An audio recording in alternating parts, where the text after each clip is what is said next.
get a feel that yes, this is Ghana, the Ghanaian uniqueness. All the things that we have, the different styles and genres that are here, must be appreciated. And then when you come to Ghana, it's a combination of many things that make you live here feeling good. And of course, the business side requires that our artists also we have to remove the obstacles that prevent them from becoming big money earners. The richer they get, the more they invest, the more they produce, the more creative they become, and then we can sustain that interest in the destination. So certainly, it's something that we have to work on, something that we have to encourage. Thank you, Benjamin. That was well said too. Please, round of applause for Benjamin. So Khadija, yes, I've actually worked with Khadija in 2022. Yes.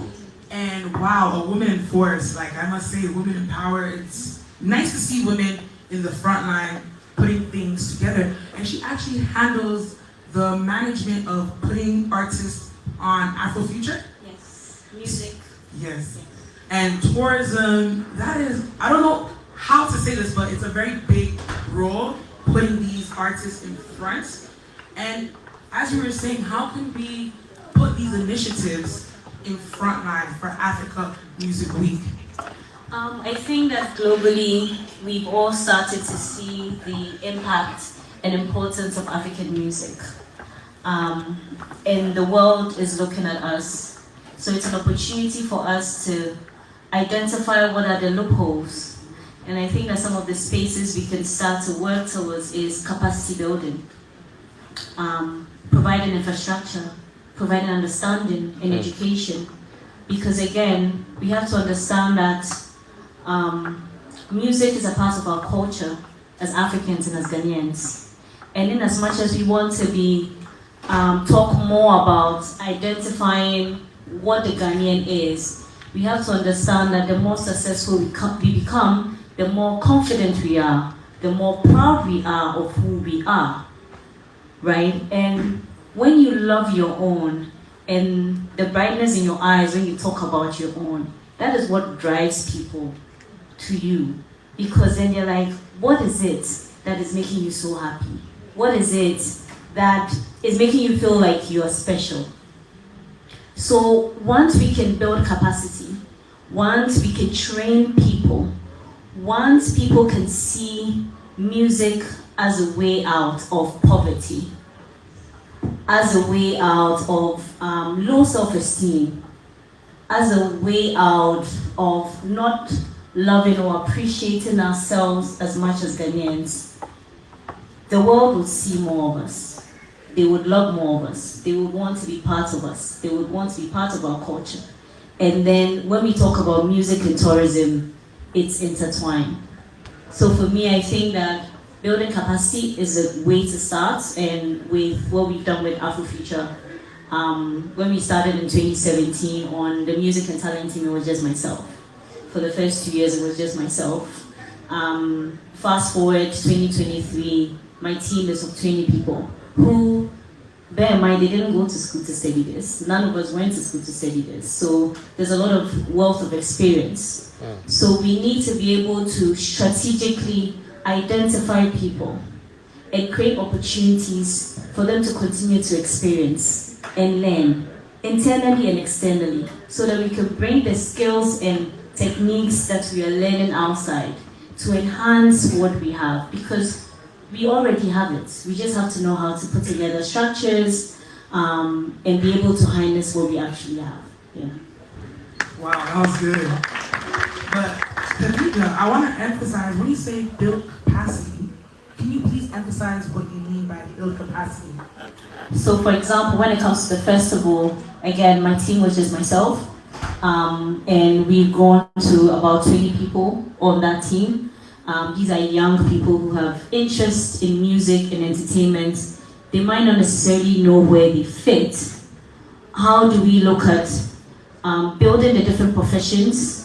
A lot of the times we focus on the musician. So the musician gets an opportunity, they get a viral moment, and you spoke about, you spoke about how do we position the artist to be able to make the big bucks. A lot of the times is because the artist does not know what the next step is. And the team around him or her does not know what to do next.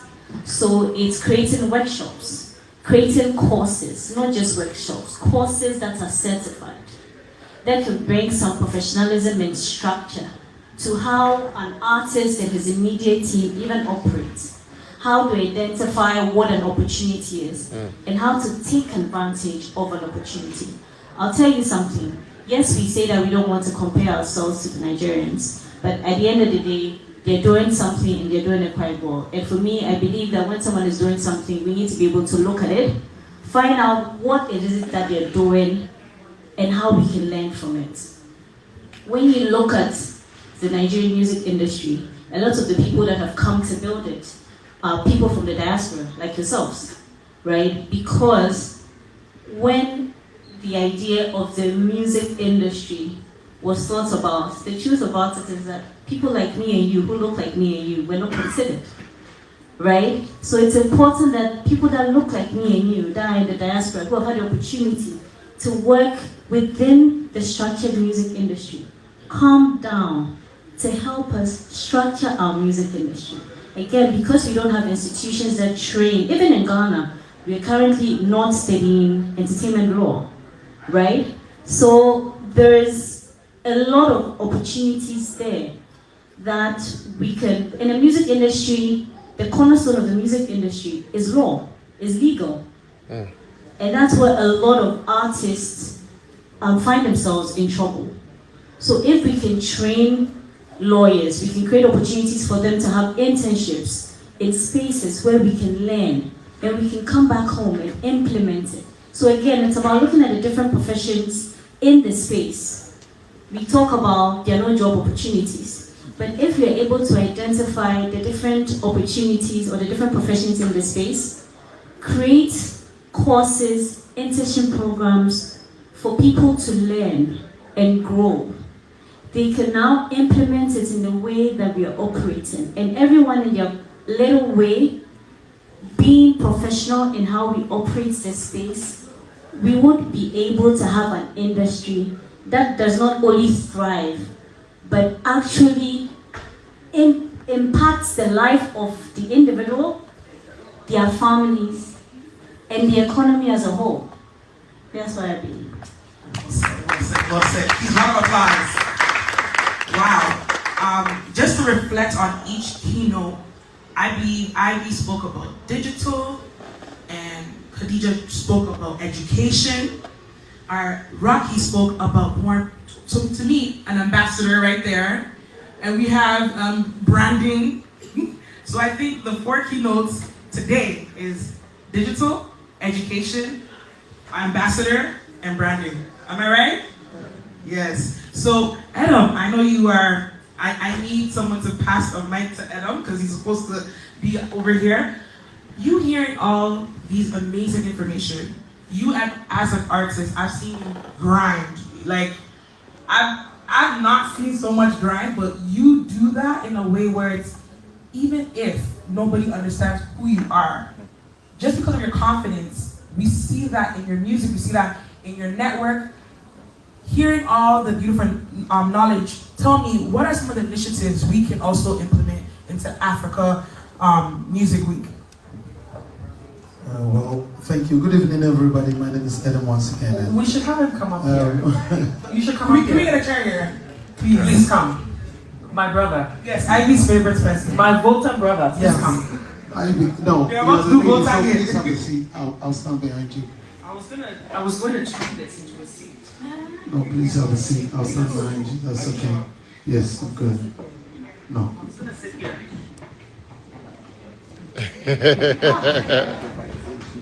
That's so sweet. Thank you. Thank you, Ivy. I think this is an amazing panel. And good evening to Rexoma is in the house. Give it up for Rexoma. Yeah. It's a very humbling industry to be in because of the various aspects of the industry. And no matter how much you try, you always find yourself in a particular space and you have to learn. So it's important that we all are able to tap into all the various experiences of people in the ecosystem I think for the African Music Week, I will be pushing for very deliberate cross-cultural collaborations. And the reason for those very deliberate cross-cultural collaborations is that music is also a form of sports. And it's so much of a contact sport that sometimes people have to experience you to fall in love with you. And so when more Ghanaian artists go into spaces where people can experience the music, get them to talk to them, tell them about the culture, tell them about the destination, then you get them excited to want to come and see where your home is. Because we all only want to go to Jamaica because of Bob Marley. And so, That is facts. yeah, and so it's important that we create a very good platform for cross-cultural collaboration. And I believe that you don't have to only fight in your ecosystem. There are existing platforms that already have a lot of money for the artists to access. And most importantly, this is foreign exchange. And so if there are collaborations with international festivals that have existing budgets, that have government budgets, that artists can get on these platforms to perform, they bring the foreign exchange back home. That is money for our ecosystem. So I believe that African Music Week should create a platform for artists in the diaspora to also come to Ghana and vice versa, so that we can create that cross-cultural collaboration. It does a lot of That's why we need you here today. It does a lot of things for us. We get to learn about their system without having to go there. Because you speak to a Canadian artist and he can run you through what Socan does. Or you speak to somebody in LA and they tell you CSAC. So when you get that information, you're able to say, okay, he's with this collection society, it's called CSAC. What are they doing right? What can Gumroad do right? And so it helps, and I think that for me, that is key.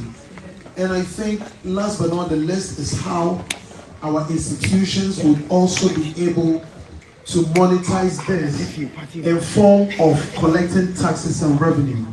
And I say this blatantly that there are a lot of artists who are generating revenue and it bypasses the government digitally, because the government is not equipped to be able to take taxes that come through digital sales. And so it will also be good that as the artists and teams are making money, institutions should also put mechanisms in place to get what they are due for the development of the ecosystem. Yeah. Wow, well said, and so please, before I change, our topic, I want to know, like, you being a musician Yes. and you hearing about African Music Week. Yes. What I heard, if I'm correct, is you want us to bridge the gap. Yes. The gap that has been missing. So what initiatives can African Music Week use you to bridge the gap? Like, if you can give me a little insight. Because I've seen your music videos, you're very culture based. What can you do to bridge the gap? African Music Week has been bridging the gap for over a decade and more. For people who don't know, some of the names behind African Music Week were the early people to set up all the MySpace accounts for Ghanaian artists. He was the first person to set up Twitter accounts and tell us in 5 years Twitter is going to be big. So everything aimed to impact an African Music Week has always been futuristic. I think that one of the ways to break the gap is to do collaborations. Make sure the collaborations are more dominated by Ghana influence. I'm selfish with that. So usually, when you are a younger artist, you want to impress other cultures. But now that we have so much confidence in ourselves, we want to push our culture on other people. Because 10 years ago, you go into the club and all you hear is Jamaican music. 10 years down the line, you go into the club and all you hear is a lot of African music. Which means even if we go to Bali and consistently get them to play African music, they will acquire it, because across board, taste is acquired. That is why even when you go to America, you still want yogurt, because you were raised on it. It is not necessarily because it's the nicest thing, but because taste is acquired, when you force people to taste something and experience it, it becomes a part of their faculty, and then they want more. And so I think we should push our culture, our high life, our hip life, our beliefs and way of doing music on these initiatives. Thank you. Thank you very much. A round of applause for Adam. So there's a case study and of successful music tourism destination globally and lessons for Ghana. Benjamin, have you been a part of the case study? We're talking about successful music tourism destinations, and we happen to have a few countries mentioned, and we know Nigeria, but now Ghana. If you've been studying the market, tell us what are some of your case studies you've learned about Ghana tourism? And No, like I said earlier on, this whole December in GH that we're pushing is make Accra the entertainment capital of Africa in December. And that requires a heavy dose of entertainment, performances, and so on. That's why you can have Afrofuture, you can have the Havana, you have UNG, you have everybody happening within a short space. So there are people who would fly, come here, they come to see their grandmother because it's the end of the year, but they want to make sure they have tickets for all of those things. So that is what is pushing. It's not the entire, the whole folk tourism experience in Ghana is not focused on December, the other thing that happened in the year. But this particular one, December indeed, is deliberate, and it requires, for it to succeed, the entertainment component must be heavy. And that is what brings the numbers. Because people live in Salt Lake City, he doesn't get to see Burna Boy or Stone Boy. He gets on the plane, he comes here for a week, he hasn't slept, he's under the bridge, the next time he's in a bridge, the next time he's in Takoradi somewhere, and so on. And they leave Ghana excited, tired, spent, but happy. And we need to have that feeling continue, because there's competition coming from Nigeria and other places. But like Rocky said, if our authenticity is well packaged, it becomes, no matter what you get, you want to get the Ghana aspect of this feeling. We will continue to push our tourism quite strongly. So without entertainment, the December engagement will be meaningless. You can't just come here, go to the zoo and walk around. No, you need to have that experience. Feel, experience Ghana, the right way, taste of Ghana and all of that. They all don't come back, you see. Yes. thank you so much, Benjamin. So I'm gonna drive the conversation to Khadija and come back to Rocky. Khadija, you see the transformation of how Afrofuture has brought tourism to making people come to Ghana for Afrofuture and many great initiatives. So your case study, what have you realized, or what are you realizing about this entire music and tourism? I think that opportunity meeting chance is very important, right? It was just coincidental that in our third year of Afrofuture, the government also launched the Year of Return, which coincided with what we were already doing and kind of amplified it. So I think that what I'm learning from it is us being deliberate and being strategic and making sure that every corner of what we are doing is strategic. So you'd find that in December, there's music that is being played.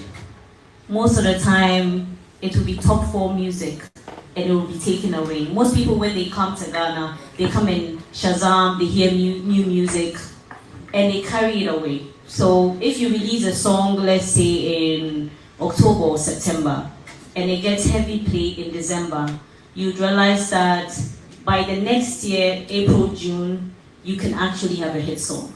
And if we know that, how are we deliberately making sure that the 4 songs that leave Ghana is strategic and is strategically Ghanaian, right? So a few years ago, there was a feature that was orchestrated. It was orchestrated for a song called, I think it's Sorry, by Yautog, the feature was featuring Stormzy. It was released in December. Stormzy came to Ghana. They performed on a few events together.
we have to kind of undo the mindset of still thinking that the old systems are the ones that are going to help us to move. Afrobeat did not make it because of a record label. Afrobeat made it because of the internet.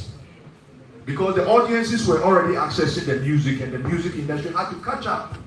So then they will go run in front of it and say, hey, we did it.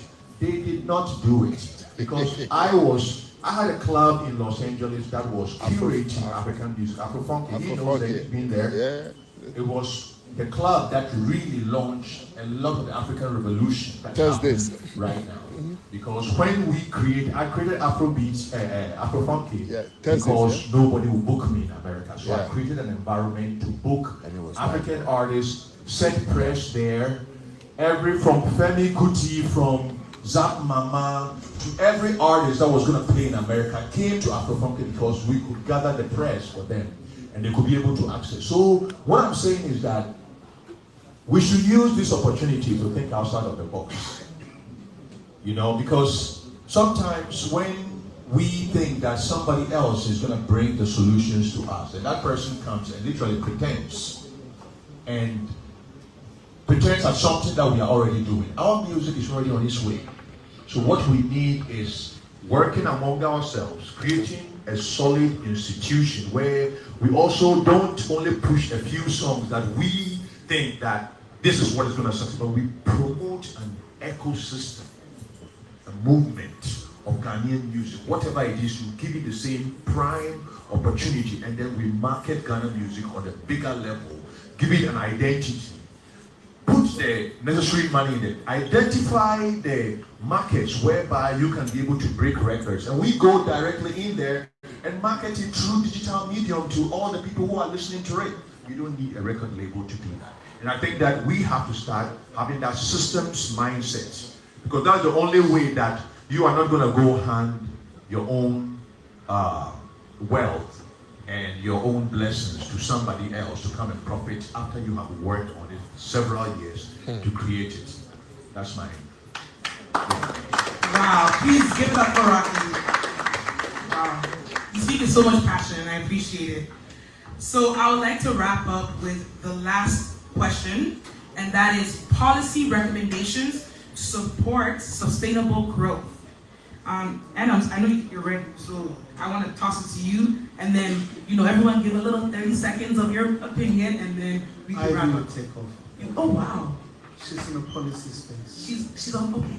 Let's go for it. She said you should speak first, then she will take over. Ladies first. Ladies first. And I'm giving you permission to go. She said, or here first. Go. Well, I think that policies are very key for the growth of the ecosystem. I was reading somewhere that in 2022, about 14.2 million people visited the UK for music tourism, and they generated 6.6 billion pounds. So imagine Ghana could make, let's say, 40% or 30% of that. That would be really, really good. I think what I have to say to policies is that we should get policies that are very cast in stone. It doesn't change with who comes to sit at a place or who goes. That is quite key, because if we don't do that, we will be running a lost cause. Somebody comes, deploys very bright policies, somebody else comes to the office, writes it off, we go back to the drawing board. So I think for policies, it should be more nationalistic and long-term rather than something that will be based on who is where basis. That's what I can say. Yeah. Thank you. Ivy. So, I'm not necessarily going to go in depth about policy as he did, but I'm going to say that I think that there's one thing that the outgoing president, Nana Akufo-Addo, has done in the last few days that I think is something that will help bridge borders for musicians as well, is the fact that the announcement of visa-free for African passport holders to come to Ghana.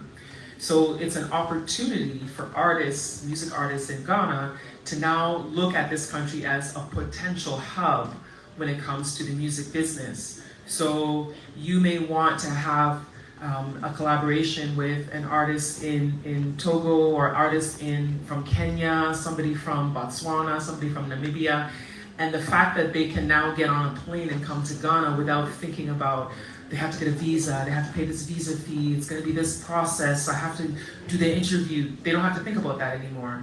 So now you can have something here that has all these African artists coming here, and then this is the place. African Music Week could definitely be it. This is the place they can all come, you can collaborate, and also, you don't even necessarily have to get on a plane, because there's artists who do music with each other without ever leaving their country. Look at how, didn't Shatta Wale do the song with Beyonce without ever even being in the studio together? Like, you literally can be somewhere, record your vocals, do whatever arrangement that you're doing, and then it gets sent to the other person, and then you put it together. Audiences have no idea. You have artists, hey, Shatta Wale and Beyonce, oh, they were imagining they were together, hanging out, all that stuff, and that may not have been the case, you know? So it's important that we leverage these things, leverage the fact that it's going to be a borderless situation for travel to come to Ghana for other African artists, and then looking at the digital, because I'm very much about digital tools, looking at the digital aspect that you can reach out to someone, because a lot of artists, believe it or not, especially in the African continent, are very open to collaboration, and you can send them a message on Instagram, on the X, formerly Twitter platform. You can send them a message, and they'll likely respond, because there's an excitement about working with other people.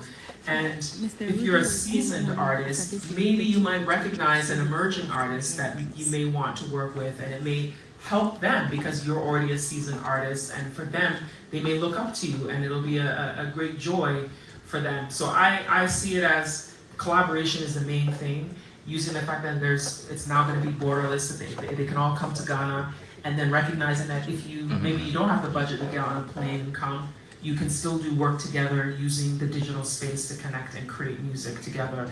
And always finding a way to bring your identity into it. He did this very well with one of his music videos. You're all dressed in the kente. Yeah, that's Jim Jones. with Jim Jones. Yes. Myself, Gumbo, and Jim Jones. Yes, so that was a perfect example of you're doing your music, but somehow you're infusing your culture into it so people see and can identify it. So using all of that, I think, is going to be a big benefit to all of us. Thank you, Ivy. Khadija. Policies. I'll speak on a few.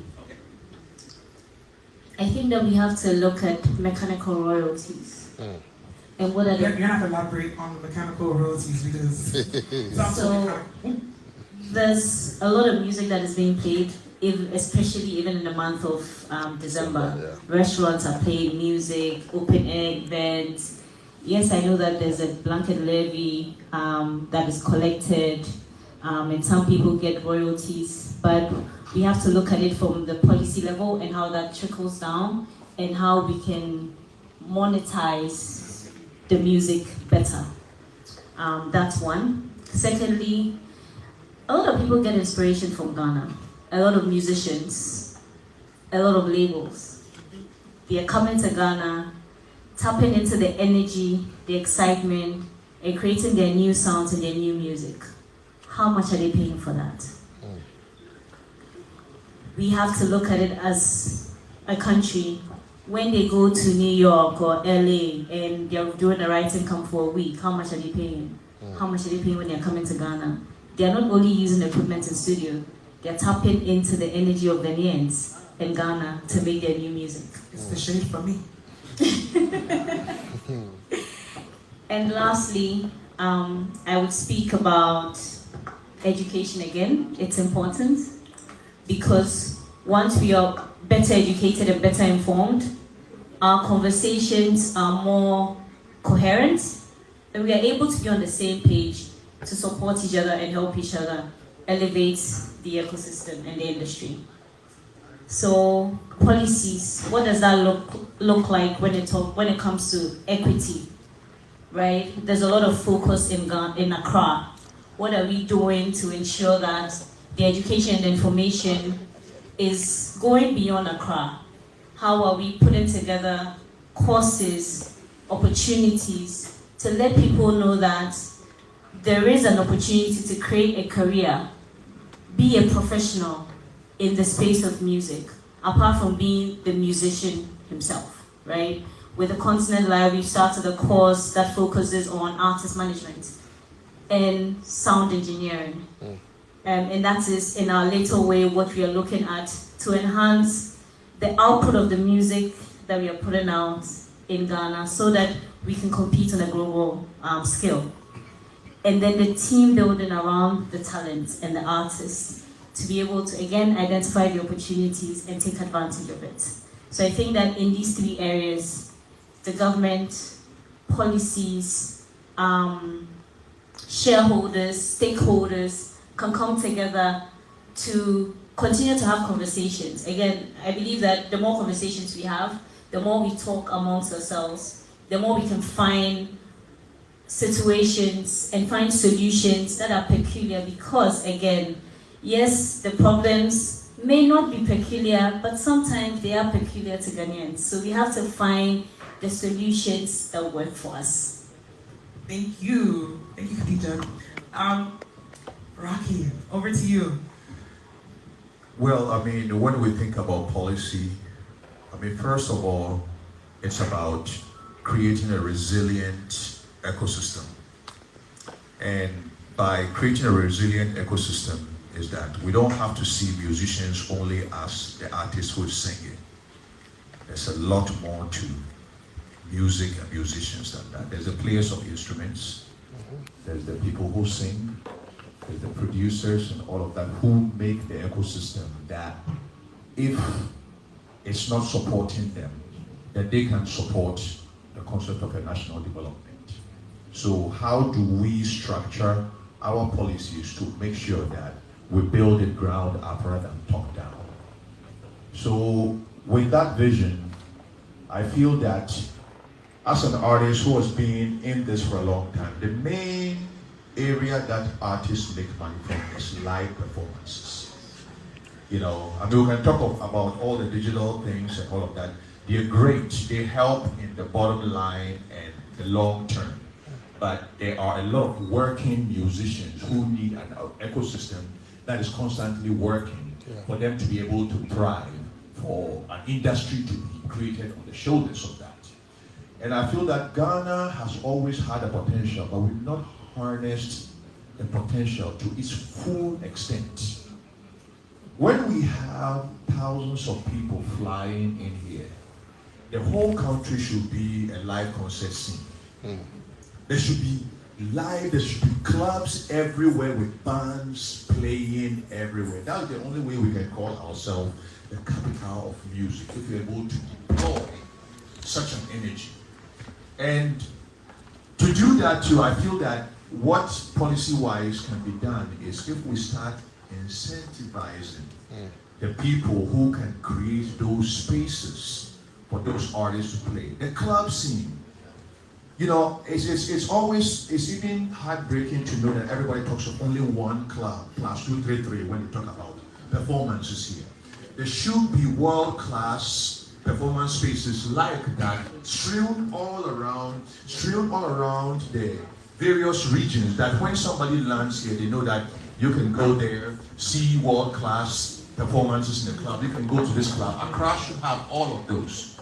But they can only happen if there's a deliberate vision to inspire entrepreneurs who have the capacity to create these clubs, to go into that aspect of the business to also help create an ecosystem and environment where musicians can thrive. Every night you can see the best of Ghana, you can see every night.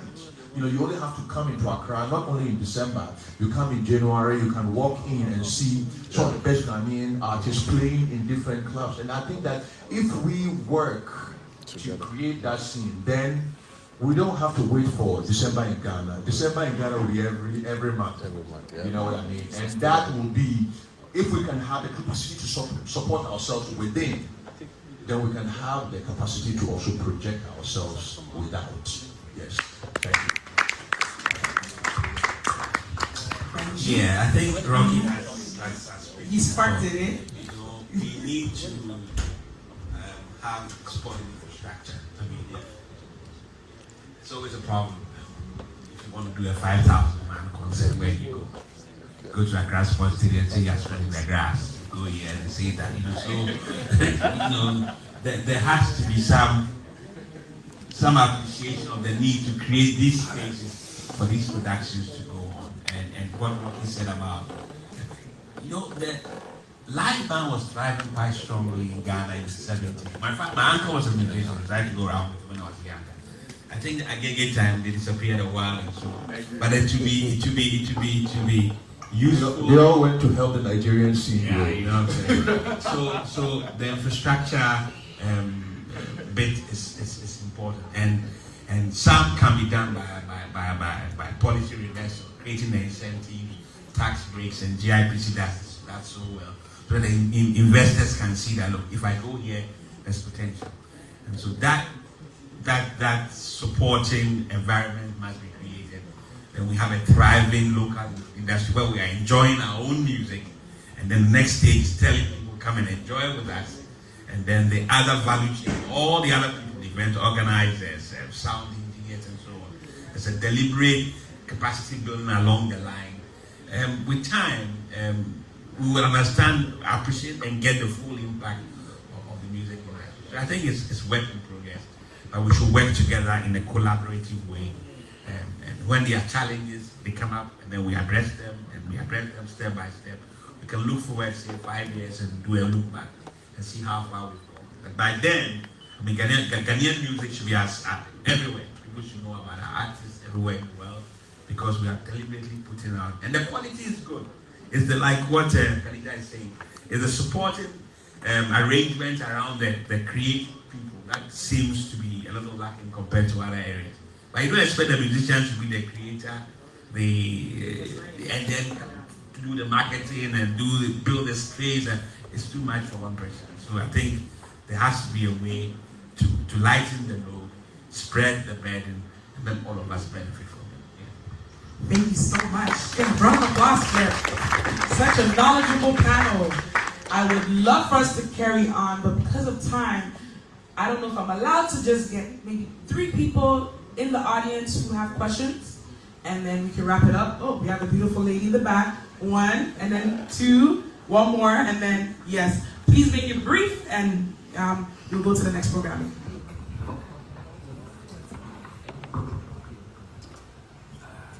Yes, right here in the front.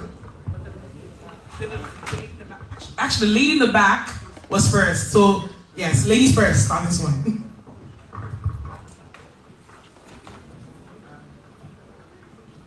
Thank you. Good evening. Thank you. My name is Nana Praku. Thank you to Bugatti Bonsu for actually putting me on the radar to come to this event. Because this is so in line with something that I'm currently founding, which is a platform to curate African artists to streamline their booking process. Because a lot of the pain points you just mentioned, I have family that have been working in the live entertainment industry for about 5 years here in Ghana, and we've seen a lot of gaps. I want to ask, one of my biggest challenges is finding the actual people who work in the industry who have the knowledge. And I found that a lot of people want to gatekeep the actual relationships that open the doors. So if you have any advice for somebody who is bicontinental, based in New York and also based in Ghana, advice on how to actually get those doors open so the platform I'm building can benefit the artists that are here locally, I would really appreciate that. Thank you. Do you mind mentioning who you would like that information from on the panel? I don't have a preference. So You have to say something, honestly. Okay, well, if anybody particularly has, I think Khadija, you mentioned Yes. that you worked with a lot of artists and you actually did a lot of artist sourcing for Afrofuture. So if you have advice on maybe how to get our platform in the hands of the artists who would benefit from using that, I appreciate it. Thank you. It seems like I talk about education a lot, but again, when people don't understand don't see the value, then they don't have interest. So we have to continuously educate people, give them the information. You have to meet people where they are and carry them along. Antoine is at the back there. I remember when they started Uptown, and I will say this story over and over again. At the time, no one was paying for music in Ghana. Everyone was using free downloads. And I was managing an artist at the time. Antoine would call every single artist, visit them, try to explain why they are doing this. Even myself, I got a call a number of times. You have to consistently be pushing. And once you're not the only one who is pushing, it's almost like marketing, right? When I step out, I see a billboard. Then I get into my car. I hear something on radio. I put on my TV. I hear something similar. And then I have an experience that kind of connects the dots. And then now I want to listen to what you're saying. So we have to continuously knock on those doors. We have to continuously, it's a difficult and tiring situation, but our industry is still quite young. It's been here for a very long time, but it's still quite young. And a lot of people still are just doing music because they love it. And they're hoping that somehow they will make money out of it. So we have to continue to educate people, no matter how small the group is. We have to continue to do panels like this. We have to continue to have these conversations. LinkedIn is also there, right? Use your LinkedIn, connect to people that are like-minded, you can collaborate with them, go on the same journey with them. So let's say someone is building another type of platform that probably supports, let's say, artist managers, or it supports graphic designers or stylists, right? How can you collaborate with them to start, push an agenda, start some kind of advocacy so with your collaboration, as the person is pushing theirs, you're pushing yours, and we can all grow together. I hope I've answered your question. Can I say something as well? What's the name of your platform? Say that again? My platform's name is Gig. Giggin, It's gig, based off of, Somebody give her the microphone. Spell it out for us, please. giggin, yeah. The platform is Giggy, Giggy. It's based off of going to a gig. Okay, so one of the things I want to say is, I think you said about continuously marketing and promoting. When you stood up and said you're building a platform, that's what you should have led with. You should have led immediately what the name of your platform is, so that everybody in the room knows the name of the platform. So if somebody's in here who's trying to book somebody, they have that in their mind, and then they can come up to you and talk to you about it, because it's already available, right? Well, we're actually launching in 2 weeks. So Okay. All right. we're in the process of onboarding artists. So we have, and she mentioned entertainment law. That's why I asked particularly, how do I get artists onboarded? It's been difficult to negotiate with artists to sign the actual artist contracts. And I've gone through a lot of It's gonna be hoops. So yeah, It's gonna be hard because you're a startup. So getting people to sign on to a startup is